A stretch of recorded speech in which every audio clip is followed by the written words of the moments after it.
सीरत दी किताबां च लिखिया एक आदमी राबी आया ते बाद दरवाजा खटकाया। नबी करीम सल्लल्लाहु अलैहि वसल्लम घर च मौजूद नहीं सी ते बीबी फातिमा मौजूद सी।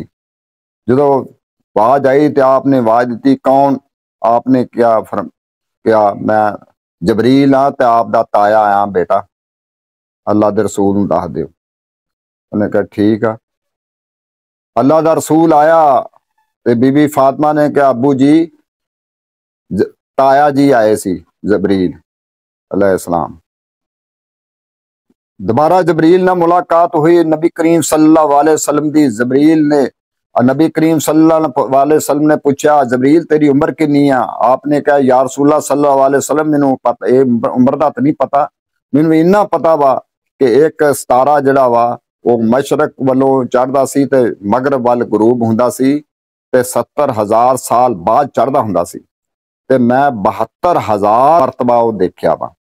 हैं ते इस तो पहले दा नहीं पता भी किन्नी देर दा चढ़दा रहा।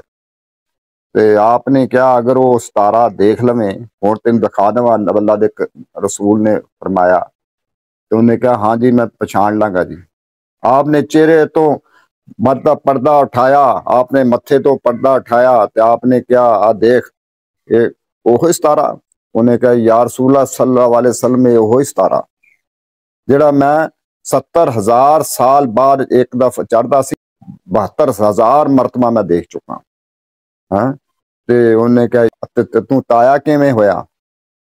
उन्हें कहा नहीं या रसूल आप कदमी दे पे। उन्हें कहा या रसूलल्लाह अलैहि वसल्लम इस तो आप दी शान जेड़ी आप मेरे तो वड्डे आ, आप दी शान जेड़ी आ वो अल्लाह ही जानदा भी किदों दा चढ़दा रहा तारा। एहो कुतुब एहो तारा सी।